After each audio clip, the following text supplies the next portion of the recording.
भोंदू अशोक खरातची सलग 13व्या दिवशी एसआयटी कडून चौकशी। खरातच्या संपर्कातील व्यक्तींची चौकशी होण्याची शक्यता। मात्र रुपाली चाकणकरांना अद्याप समन्स नाही, सूत्रांची माहिती। महिला आणि बालकल्याण मंत्री अदिती तटकरे आणि त्यांचे वडील भोंदू बाबाचे भक्त।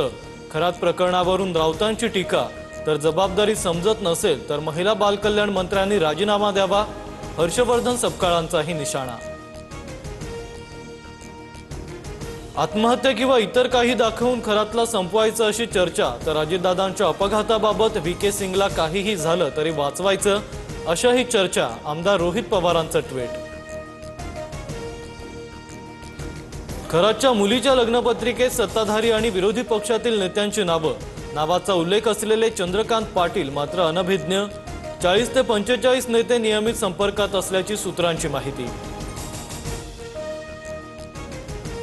भक्तांच्या आउटडोर व्हिजिटसाठी भोंदू खरात 5 लाख रुपये घ्यायचा। पीडितांसमोर दैवी शक्तीशी बोलत असल्याचा बनाव रचत सिरी ॲपशी बोलायचा। एसआयटी तपासातून माहिती समोर। भोंदू खरातचा सीए ललित पोफळे वादाच्या भोवऱ्यात। पुण्यातील कोरेगाव पार्कमध्ये पत्नीच्या नावे रो हाऊसची खरेदी।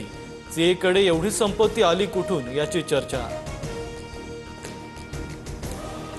राष्ट्रवादी पक्षाच्या संविधानात पटेल तटकरेंनी बदल केल्याचा रोहित पवारांचा आरोप। सुनेत्रा पवारांकडून सर्व बदल रद्द करण्याबाबत निवडणूक आयोगाला पत्र। रोहित पवारांचा दावा। राष्ट्रवादीच्या सेलवरून रोहित पवारांकडून दिशाभूल करण्याचं काम। राष्ट्रवादीत फूट पाडण्यासाठी रोहित पवारांनी 5 कोटींचं पॅकेज दिलं। दादा राष्ट्रवादीच्या सूरज चव्हाणांचा आरोप।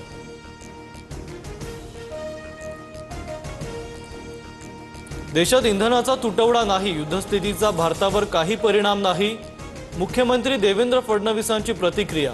संकटाच्या काळात देखील काँग्रेसकडून राजकारण, फडणवीसांची टीका। नागपुरात गो गॅस पाठोपाठ प्राईम फ्युएल कंपनीचेही एलपीजी पंप बंद। युद्धाचा एलपीजी पुरवठ्यावर परिणाम। तर कोल्हापूर शहरातील एलपीजीचे दोन्ही प्रमुख पंप बंद, सेवा ठप्प होण्याच्या मार्गावर।